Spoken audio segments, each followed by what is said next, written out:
I'm continuing the social science class for 7th standard children. Bhavani Adil Shais. Okay, children? Let us continue now.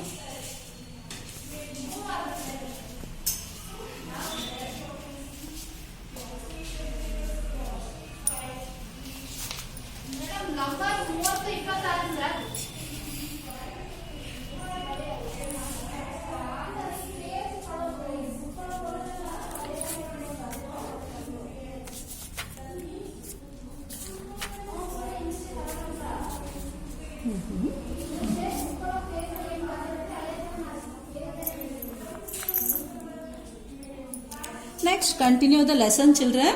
Okay, cultural contribution.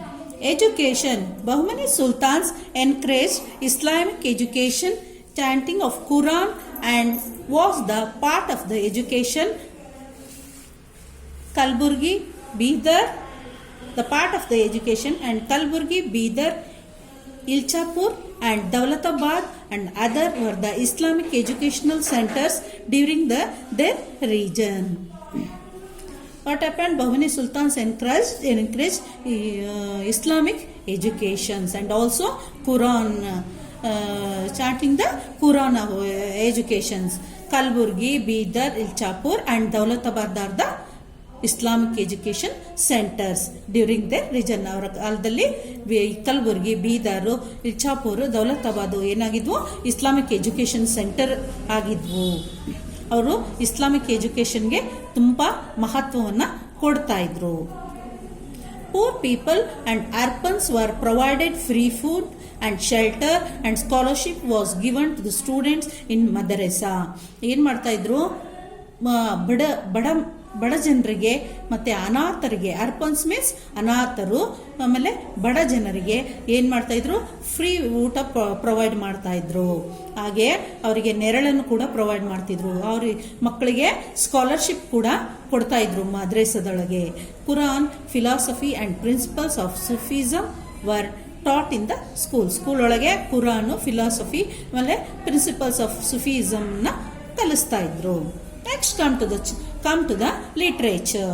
Literary activities were greatly encouraged by Bahmani sultans and they sheltered many philosophers, poets and writers. Firoz Shah, Muhammad Shah II and Muhammad Gawan were writers and minister poets. Literary activities are greatly encouraged in Bahmani sultans. Literary activities ಬಹಳ ಪ್ರಾಮುಖ್ಯತೆಯನ್ನು, ಮಹತ್ವವನ್ನು ಕೊಡ್ತಾ ಇದ್ರು. ಅಲ್ಲಿ ಏನಾಯಿತು? Many ಫಿಲಾಸಫರ್ಸ್ಗೆ, ಪೋಯೆಟ್ಸ್ಗೆ, ರೈಟರ್ಸ್ಗೆ ಏನು ಮಾಡ್ತಾ ಇದ್ರು? ಶೆಲ್ಟರ್ ಕೊಟ್ಟಿದ್ರು. Firoz Shah, Mohammed Shah II, Mohammed Gawan are the writers and ministers of poets. During their region, Persian, Arabic and Urdu literatures were developed. ಇವರ ಕಾಲದಲ್ಲಿ ಪರ್ಷಿಯನ್ನು, ಅರಾಬಿಕ್ ಮತ್ತು ಉರ್ದು ಲಿಟರೇಚರ್ ಡೆವಲಪ್ ಆಗಿತ್ತು, ಇಂಪ್ರೂವ್ ಆಗಿತ್ತು. Great Sufi saints and writer Bande Nawaz belong to their period. ಇವರ period ಅಲ್ಲೇ ಇದ್ದಿದ್ದು ಯಾರು? ಗ್ರೇಟ್ ಸುಫಿ ಸೇಂಟ್ ಮತ್ತು ರೈಟರ್ ಆಗಿದ್ದಂಥ ಬಂದೇ ನವಾಜರು. The language that they and other foreigners used became famous as Dakhani. Later it provide as Urdu language. ಇಲ್ಲಿ ಏನಾಯ್ತು? Foreigners ಎಲ್ಲ ಯೂಸ್ ಮಾಡಿದಂಥ ಲ್ಯಾಂಗ್ವೇಜ್ ಇದು ದಖಾನಿ ಅಂತೇಳಿ ಆಯಿತು. ಲೇಟರ್ ಇದು ಏನಾಯಿತು? ಉರ್ದು ಲ್ಯಾಂಗ್ವೇಜ್ ಅಂತ ಕೂಡ ಆಯಿತು. ನೆಕ್ಸ್ಟ್ ಮಕ್ಕಳೇ, sculpture. The history of Bahmani dynasty is famous for sculptures and architectures. Monuments in Bidar, Kalburgi and other places were in Hindu Islam. See here, the history of Bahmani dynasty is famous. The history of ಬಹುಮನಿಯರ ಇತಿಹಾಸ ಏನಾಗಿದೆ? ತುಂಬ famous ಆಗಿದೆ. ಅಲ್ಲಿಯ sculpture ಇರ್ಬೋದು, architecture ಇರ್ಬೋದು, ಅಲ್ಲಿಯ ಮಾನ್ಯುಮೆಂಟ್ಸ್ಗಳಿರ್ಬೋದು, ಬೀದರಲ್ಲಿ, ಕಲಬುರ್ಗಿ ಮತ್ತು ಬೇರೆ ಪ್ಲೇಸ್ಗಳಲ್ಲಿ. They place are in Hindu Islam style. ಎರಡು ಸ್ಟೈಲಲ್ಲೂ ಇದೆ. ಯಾವುದು? ಹಿಂದೂಗಳ ಹಾಗೂ ಇಸ್ಲಾಂ ಸ್ಟೈಲ್ ಎರಡು ಇದರಲ್ಲೂ ಇದೆ. It is familiar as Dakhani style. ಇದು ಅಲ್ಲಿ ಫೆಮಿಲಿಯರ್ ಏನಾಗಿದೆ? ದಖಾನಿ ಸ್ಟೈಲ್ ಅಂತ ಫೆಮಿಲಿಯರ್ ಆಗಿದೆ. The first contribution of Bahmanis is Jamia Masjid of Kalaburagi. First contribution Bahmani ಸುಲ್ತಾನರ್ದು ಯಾವುದು? one is the Jamia Masjid of Kalburgi and Muhammad Shah built it. ಇದನ್ನು ಯಾರು ಕಟ್ಟಿದ್ದು? ಜಾಮಿಯಾ ಮಸ್ಜಿದ್ ಕಲಬುರ್ಗಿಯಲ್ಲಿ ಇರೋದನ್ನ ಮೊಹಮ್ಮದ್ ಶಾ ಅವರು ಕಟ್ಟಿದ್ದು. Who was built this Jamia Masjid of Kalaburagi? Mohammad Shah built.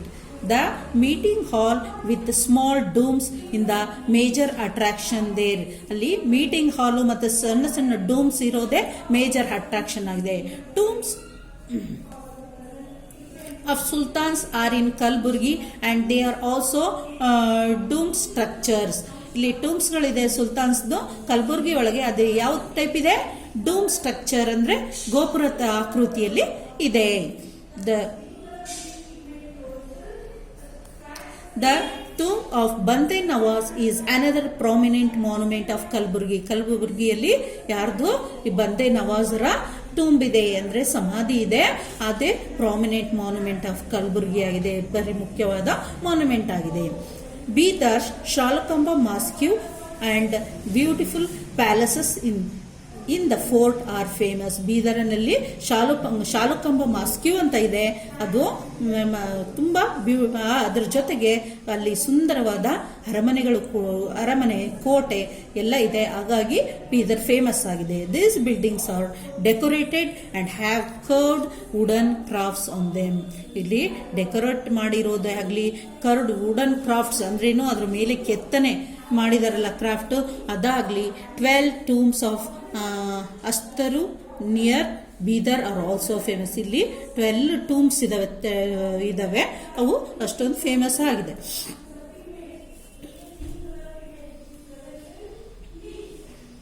The prominent monument of the Bahmani kingdom is Madrasa, which was built by Muhammad Gawan. ಇಲ್ಲಿ prominent monument of Bahmani kingdom ಯಾವುದು?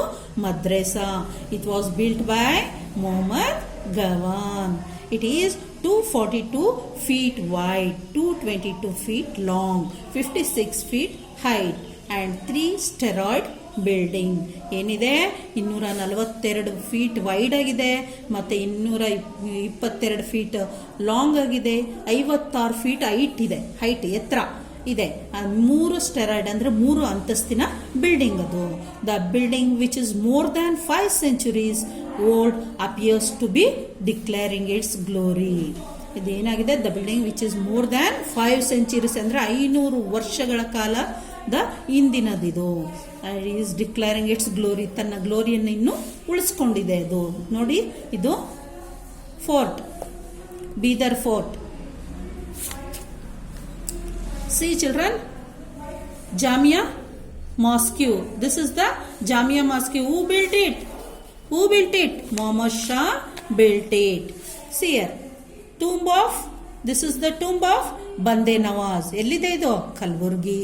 Jamia Masjid is also a Kalburgi. See here, Muhammad Gawan built Madrasa. Madrasa is famous, no?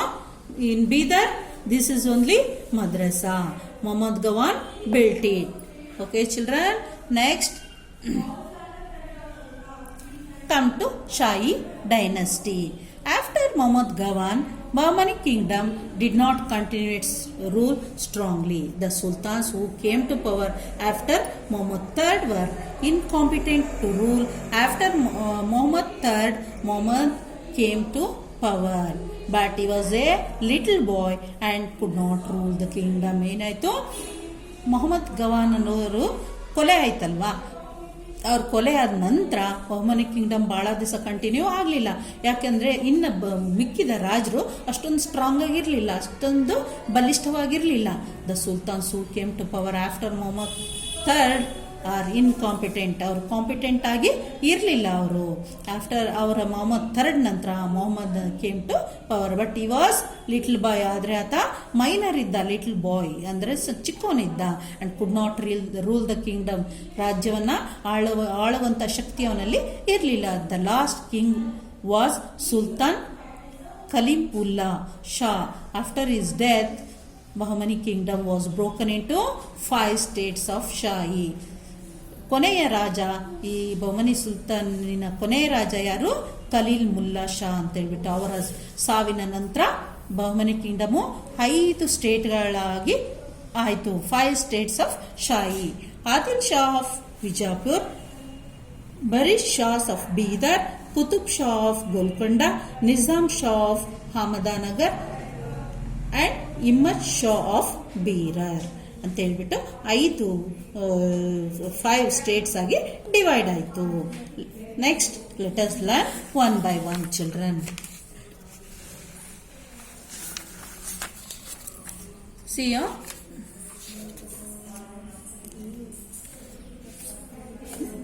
Adil Shahs of Bijapur, 1489 to 1686 C.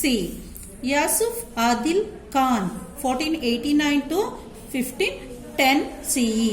Ismail Adil Khan, 1510 to 1534. Ibrahim Adil Shah, 1535 to 1558 CE. Ali Adil Shah first, 1558 to 1580 CE. Ibrahim Adil Shah second, 1580 to 1626 CE.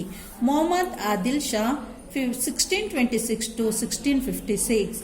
Ali Adil Shah second, 1656 to 1672 CE. Sikandar Adil Shah, 1672 to 1686 CE. Yusuf Adil Khan was the founder of Adil Shahi's dynasty of Vijayapura. First one, Adil Shahi dynasty was started. No, it was Yusuf Adil Khan was the founder of this dynasty. He was a good administrator and tolerant towards other religions. He was very, very good administrator and he was also tolerant towards the other religions also. After him, Ibrahim Adil Shah II came to the power. ಅವರ ನಂತರ Ibrahim Adil Shah second ಪವರ್ಗೆ ಬಂದರು ಮಕ್ಕಳೇ. ಇವತ್ತು ಈ ಲೆಸನ್ನನ್ನು ಇಲ್ಲಿಗೆ close ಮಾಡ್ತಾ ಇದ್ದೀನಿ. Next ಕ್ಲಾಸಲ್ಲಿ ಉಳಿದದನ್ನ ಕಂಟಿನ್ಯೂ ಮಾಡ್ತೀನಿ.